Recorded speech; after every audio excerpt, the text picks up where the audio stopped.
बिस्मिल्लाहिर्रहमानिर्रहीम। सैयदुना करीमुन सल्लल्लाहु अलैहि वसल्लम।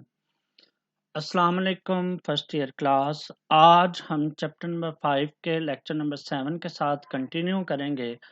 इस चैप्टर नंबर 7 में हम लोग क्या देखें, लेक्चर नंबर 7 में हम लोग क्या देखेंगे कि हम लोगों ने बोहर के जो ऊपर वाले जो पास्टुलेट्स हैं, 4 पास्टुलेट, इन 4 पास्टुलेट्स की मदद से हम लोगों ने किसी भी ऑर्बिट का जो न्यूक्लियस के गिर्द जिसमें इलेक्ट्रॉन मूव करते हैं उसका रेडियस कैलकुलेट करने के लिए हम एक फॉर्मूला ड्राइव करेंगे।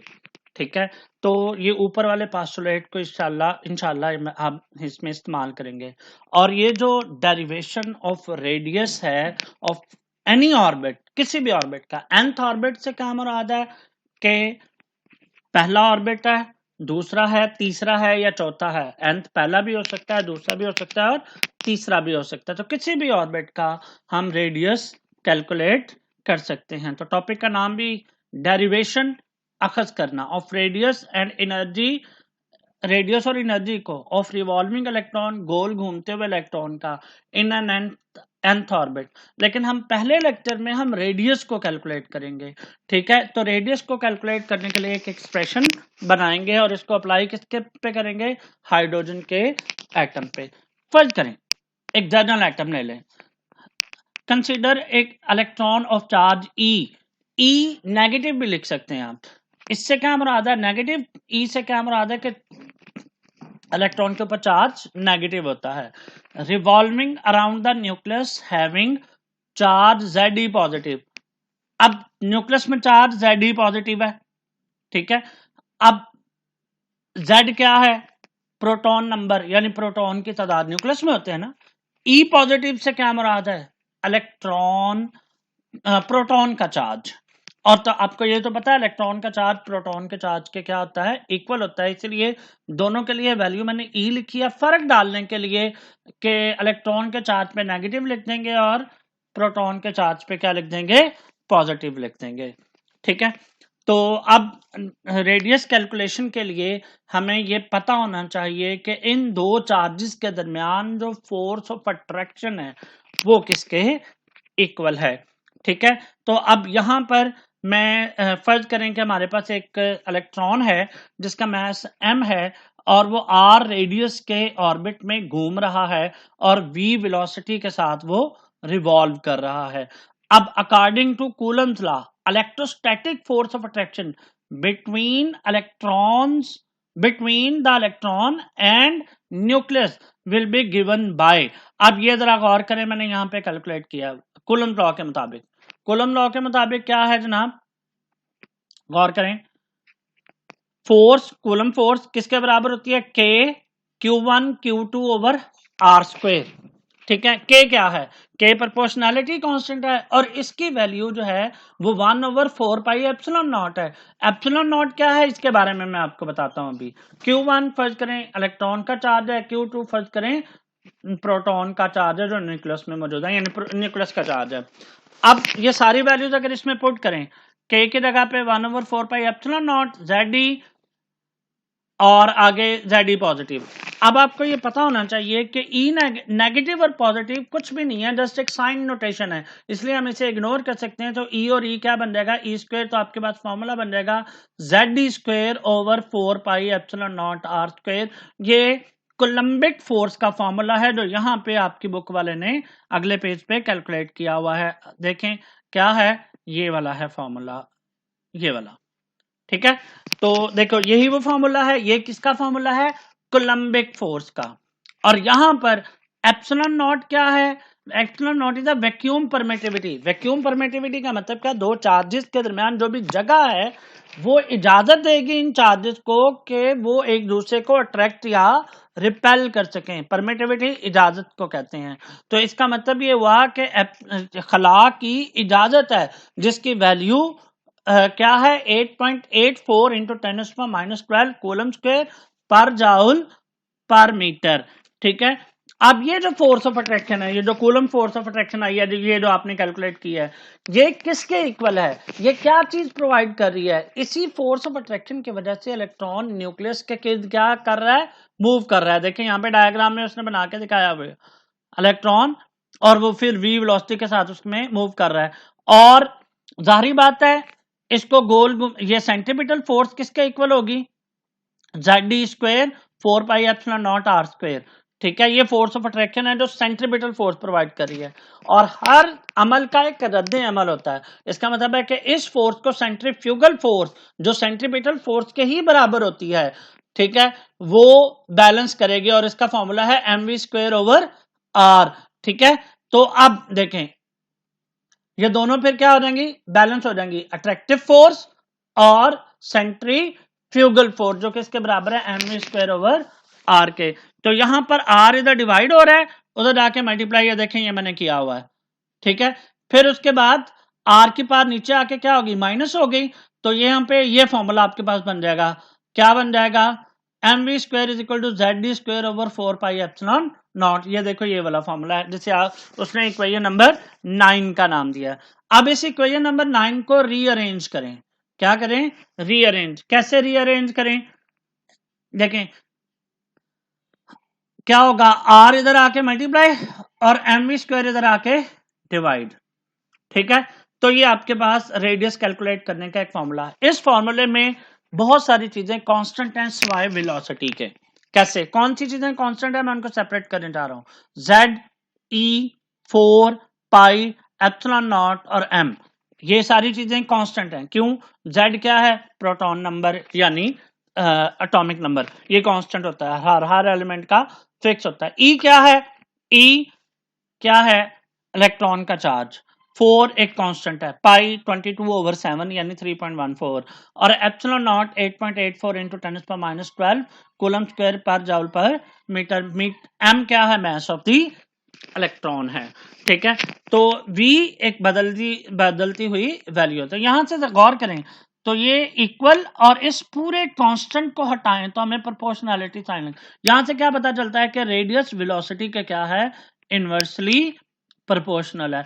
इससे क्या आइडिया मिलता है कि रेडियस, अगर ये देखे लिखा हुआ है radius of moving electron is inversely proportional to the square of its velocity. इससे क्या आइडिया मिलता है कि नियरर टू द न्यूक्लियस, जिसमें रेडियस छोटा होगा इलेक्ट्रॉन का, ऑर्बिट का रेडियस छोटा होगा, तब उसकी वेलोसिटी क्या होगी? ज्यादा होगी। ठीक है, इट ऑल्सो टेल्स अस, इससे यह भी पता चलता है कि अगर हाइड्रोजन के बहुत सारे ऑर्बिट्स हों, मैनी पॉसिबल ऑर्बिट्स हों, ठीक है, तो इलेक्ट्रॉन अगर प्रमोट हो जाए नीचे वाले ऑर्बिट से, यानी छोटे रेडियस वाले ऑर्बिट से बड़े रेडियस वाले ऑर्बिट में जाए, तो हायर ऑर्बिट्स में जाए, तो वो किस तरह मूव करेगा? अपनी वेलोसिटी को कम कर लेगा। क्यों कम कर लेगा? न्यूक्लियस के करीब अट्रैक्शन न्यूक्लियस की क्या होगी? इलेक्ट्रॉन पे ज्यादा होगी, इसलिए उसकी वेलोसिटी ज्यादा होगी। और अगर न्यूक्लियस से दूर चला जाएगा तो वेलोसिटी कम हो जाएगी, क्योंकि अट्रैक्शन भी कम हो जाएगी। अब हाँ, वेलोसिटी का फैक्टर मालूम करना पॉसिबल जरूर है। अभी तक हमने जितनी भी कैलकुलेशन की हैं या जितना भी ये जो चीजें ड्राइव की हैं, इससे आपको ये आइडिया हुआ है कि हम लोगों ने किन चीजों को इस्तेमाल किया है, कि हम लोगों ने सेंट्रीपिटल फोर्स को इस्तेमाल किया, कोलम्बिक फोर्स को, ये सेंट्रीपिटल या सेंट्रीफ्यूगल फोर्स, और ये कोलम्बिक फोर्स को अप्लाई किया। अभी तक हमने बोहर मॉडल को अप्लाई नहीं किया। तो वेलोसिटी के इस फैक्टर को खत्म करने के लिए हम किसको लेंगे? बोहर मॉडल को। बोहर मॉडल का एक पास्टुलेट इस्तेमाल करेंगे which is known as force postulate, जिसके मुताबिक एंगुलर मोमेंटम किसके इक्वल है? mv square mvr is equal to nh over 2 pi, ये वाला फैक्टर है। ठीक है, तो देखें यहां पर वेलोसिटी को हमने सेपरेट करना है, तो m और r इधर डिवाइड हो रहा है, उधर जाके इधर मल्टीप्लाई हो रहे हैं, इधर आके क्या हो जाएंगे? डिवाइड हो जाएंगे। तो v किसके बराबर हो जाएगा?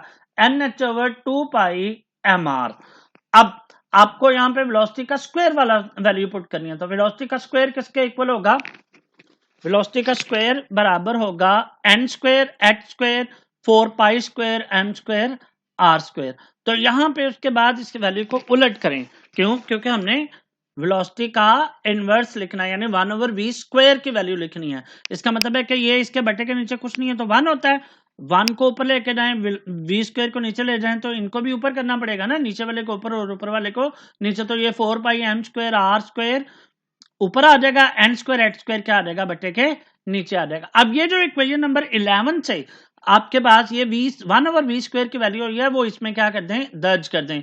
जब इसमें दर्ज करेंगे तो आपके पास क्या आएगा, ये देखें, आपके पास ये फाइनल एक्सप्रेशन उसने बनाया हुआ है, लेकिन मैं यहाँ पे आपको ये चीजें पुट करने के लिए बता रहा हूं। देखें हुआ क्या है, ये वैल्यू इसमें पुट की, क्या पुट किया, 4 पाई एम स्क्वायर, ये देखो इसमें ये 1 ओवर वी स्क्वायर की जगह पे ये सारी वैल्यू आपने पुट किया, ये वाली, ये 1 ओवर वी स्क्वायर की वैल्यू है ना, वो सारी इसमें पुट की, फिर इनको एक ही बटन में लिख दिया, Z square multiplied by 4 pi m square. ये देखो ये वही है ना, जो बटे के ऊपर है ऊपर रहेंगे, जो नीचे हैं वो नीचे रहेंगे। तो 4 pi E square epsilon naught square M, ये वो वाला आ गया, और एन स्क्वायर एच स्क्वायर इधर दूसरे बटे के नीचे आ गया। अब अगर आप इनको कैलकुलेट करना, हल करना चाहें, तो वो कैसे हल करेंगे, 4 और 4 आपस में कट जाएंगे। मैंने इसके बाद अगले स्टेप में मैंने क्या करना है, ये पाई की पार इधर 1 है, इधर पाई की पार क्या है, 2 है, बटे के नीचे से ऊपर जाएगी तो पावर माइनस हो जाएगी, तो यहाँ पे क्या आ जाएगा, पाई 2 माइनस 1। इसी तरह एम, ये भी नीचे से ऊपर जाके इसके पार क्या हो जाएगी, माइनस हो जाएगी। ठीक है, तो यहाँ पे रह जाएगा, यहाँ पे ये वैल्यू आ जाएगी, ये आपके पास थर्ड स्टेप ये था। देखें r is equal to Z square, आगे पाई एम और r square epsilon naught n square h square. ये जो मैंने नंबरिंग किया ना 1 2 3 और ये 4 और ये 5, ये आपके स्टेप्स हैं जो मैंने इस इक्वेशन को लाने के लिए किए हैं, इस इक्वेशन को लाने के लिए किए, फाइनल इस इक्वेशन को।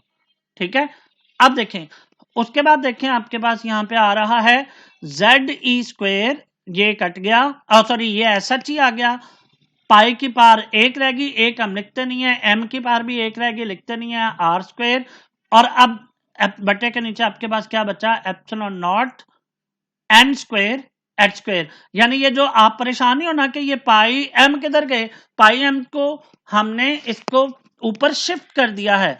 ऊपर शिफ्ट करने का मतलब क्या किया है हम लोगों ने, इनकी पार को खत्म कर दिया, यानी ऊपर ले जाकर इसकी पार को माइनस कर दिया, तो नीचे से ये ऑटोमेटिकली क्या हो जाएंगे, खत्म हो जाएंगे। अब चौथे स्टेप में मैंने क्या किया कि सारी वैल्यू इसको क्रॉस मल्टीप्लाई किया, मतलब ये epsilon naught n square h square इधर डिवाइड हो रहा है, उधर आके multiply, Z square pi m इधर मल्टीप्लाई हो रहा था, इधर आके डिवाइड कर दिया। अब आपकी बुक वाले ने पाई एम पहले लिख दिया, जेड स्क्वायर बाद में लिख दिया, इससे कोई फर्क नहीं पड़ता। और उसके बाद आर स्क्वायर इधर मैंने बटे के ऊपर ही रखा, और ये वाला आर जो है वो मैंने इधर बटे के नीचे लिख दिया। अब जब ये ऊपर जाएगा तो उसकी पावर माइनस हो जाएगी, तो अब आर की क्या वैल्यू आपके पास आएगी, epsilon naught n square h square pi m Z D square. अब आपको पता है फॉर हाइड्रोजन एटम Z किसके लिए इक्वल होता है, 1 के। अब मैंने Z की जगह पे क्या पुट कर दिया, 1 पुट करें और नीचे पाई एम से मल्टीप्लाई करें और ई से मल्टीप्लाई करें तो वही आंसर आएगा, 1 को जैसे मर्जी मल्टीप्लाई करें वही आंसर आता है। तो ये आपके पास ये इक्वेशन बन गई जिसमें Z खत्म हो गया। अब इसमें सवाए एक चीज के बाकी सारी चीजें कांस्टेंट हैं, वो कौन सी हैं, epsilon naught constant, h constant, pi constant, m constant, और चार्ज ऑन इलेक्ट्रॉन ई भी कांस्टेंट हो गया। तो अब इन कांस्टेंट को आपने ब्रैकेट्स में लिख दिया, यहां से कांस्टेंट और इक्वालिटी को हटाएं तो क्या लगाते हैं, प्रोपोर्शनैलिटी साइन। यहां से क्या पता चला कि radius of orbit, number of orbit, n क्या है, quantum number, principal quantum number जो शेल के नंबर को ज़ाहिर करता है, जो शेल के किसको ज़ाहिर करता है, नंबर को ज़ाहिर करता है। आपने पास्टुलेट ऑफ बोहर मॉडल में इसको डिटेल से बताया भी था कि एन क्या है, एक इंटीग्रल नंबर है जो शेल के नंबर को या ऑर्बिट के नंबर को ज़ाहिर करता है। नेक्स्ट इस इक्वेशन 13 से क्या पता चला, according to this equation 13 of hydrogen atom, radius of hydrogen atom is directly proportional to the square of the number of orbit n के स्क्वायर के क्या आता है, डायरेक्टली प्रोपोर्शनल होता है। सो हायर ऑर्बिट है मोर रेडियाई, जितने ज्यादा न्यूक्लियस से दूर ऑर्बिट जाएंगे उनके रेडियाइज क्या होंगे, ज्यादा होंगे, एंड वाइस वर्सा जितने न्यूक्लियस के करीब होंगे यानी नीचे वाले ऑर्बिट होंगे उनका रेडियस कम होगा। द कलेक्शन ऑफ पैरामीटर, ये जो ब्रैकेट में है इनकी ये चूंकि कांस्टेंट फैक्टर है, इनकी वैल्यूज पुट करें। आपको ये पता होना चाहिए कि ई एप्सिलॉन नॉट, आपको इसकी वैल्यू पता है, अभी आपने ऊपर पढ़ी है एप्सिलॉन नॉट क्या है। एप्सिलॉन नॉट की वैल्यू 8.84 इंटू 10⁻⁻12 कूलम स्क्वायर पर जूल पर मीटर। एच क्या है, प्लैंक्स कांस्टेंट, इसकी वैल्यू 6.626 इंटू 10⁻34 जूल सेकंड। पाई की वैल्यू आपको पता है 22/7। और एम क्या है, mass of electron 9.1 into 10⁻31 kilogram. E क्या है, चार्ज 1. आपने कैलकुलेट भी किया था 1.602 इंटू 10⁻19 कूलम। ये सारी वैल्यूज इसमें इस इक्वेशन में यानी जो ब्रैकेट वाला पोर्शन है इसमें पुट करने के बाद आपके पास जो आंसर आता है वो ये आता है 0.529 इंटू 10⁻10 मीटर। और 10⁻10 मीटर एक आंगस्ट्रॉम यूनिट के इक्वल होता है और आंगस्ट्रॉम यूनिट को ये लिखते हैं, ठीक है। और उसके बाद ये उसने बता भी दिया है। तो यहां से आपके पास nth ऑर्बिट का, किसी भी ऑर्बिट का जो रेडियस है फाइनली कैलकुलेट करने के लिए फॉर्मूला क्या आ गया, r is equal to 0.529 angstrom unit into n square. अब यहां पर n क्या है, ऑर्बिट का नंबर है। अब इनके वैल्यूज पुट करें। अगर आप n के वैल्यू 1 पुट करते हैं, क्या पुट करते हैं, n के वैल्यू 1, तो फिर आपके पास r1 क्या होगा, 1 का स्क्वायर 1 ही होता है ना, तो अब इसको 1 से मल्टीप्लाई कर देंगे तो 0.529 ही आ जाएगा। लेकिन R2 की जब बात करें तो इसका मतलब है 2 का स्क्वायर 4 होता है, 4 को 0.529 से मल्टीप्लाई करें तो आपके पास क्या वैल्यू आती है 2.11। फिर 3 को इसी तरह R3 में n की जगह पे 3 लिखेंगे तो 9 से मल्टीप्लाई करना पड़ेगा 0.529 को, तो ये जवाब आएगा। आप कैलकुलेटर से कर भी सकते हैं। इसी तरह n4 की वैल्यू भी इसमें यही आ जाएगी, n5 की वैल्यू भी आपके पास आ जाएगी। अब अगर आप इन रेडियस में फर्क देखना चाहें, कैसे, रेडियस में R2 माइनस R1, पहले और दूसरे ऑर्बिट के रेडियस का फर्क कितना है, 1.589 एंगस्ट्रॉम यूनिट। अगर दूसरे और तीसरे में देखें तो कितना बनेगा 2.64 इंटू 2.64 एंगस्ट्रॉम यूनिट। फिर तीसरे और चौथे में अगर देखें तो क्या होगा 3.65, चौथे और पांचवें में देखें 4.82। देखो जैसे जैसे ऑर्बिट की तादाद बढ़ती जा रही है इनके दरमियान फासला भी क्या होता जा रहा है, बढ़ता जा रहा है। इसको मैं पिक्टोरियली कैसे ज़ाहिर करता हूं ये मैं आपको एक मेरे पास है, मैं वहां से डायग्राम बनाई है, मैं आपको वो दिखाता हूं। ये देखें, ये देखें, ये n1 n2, देखो पहले और दूसरे में ज्यादा फर्क नहीं है, करीब करीब है। दूसरे तीसरे में थोड़ा ज्यादा फर्क हो गया, तीसरे चौथे में और ज्यादा फर्क हो गया, चौथे पांचवें में और ज्यादा फर्क हो गया। तो देखो डिस्टेंस इनका आपस में बढ़ता जा रहा है, इनके दरमियान डिस्टेंस बढ़ता जा रहा है, गैप बढ़ता जा रहा है। तो इट मींस कि जैसे जैसे नंबर ऑफ ऑर्बिट बढ़ते जाते हैं इनके दरमियान गैप भी क्या होता जाता है, बढ़ता जाता है, ठीक है। और इसको वो मैथमेटिकली कैसे जाहिर करता है, देखें कि R2 minus the comparison of these radii show that the distance between orbits of hydrogen atom goes on increasing as we are moving from first orbit to higher orbit and the orbit are not equally spaced, इनके दरमियान equal फासला नहीं है। देखो पहले और दूसरे के दरमियान रेडियस कम है, फासला कम है, तीसरे और दूसरे के दरमियान फासला बहुत ज्यादा है, इसी तरह चौथे और तीसरे के दरमियान फासला और ज्यादा हो गया। इस तरह ये मैंने वैल्यूज के साथ कैलकुलेट करके आपको बताने की कोशिश की है। तो यहां से वही बात उसने बता दिया कि second orbit is 4 time away from the nucleus than the first orbit. पहले ऑर्बिट की निस्बत दूसरा ऑर्बिट 4 गुना ज्यादा फासले पर है और तीसरा कितने गुना ज्यादा फासले पर है, 9 गुना। इसी तरह चौथा orbit 16 time away from the nucleus है। इट मीन कि इनके दरमियान गैप या फासला क्या होता जा रहा है, बढ़ता जा रहा है। तो ये देखें, इसमें आप लोगों ने आज के लेक्चर में, मैं इसको थोड़ा सा रिवाइज कर दूं, 5 मिनट ले भी लूं तो कोई फर्क नहीं पड़ता, अभी तक आपका लेक्चर ये कंप्लीट हो गया है।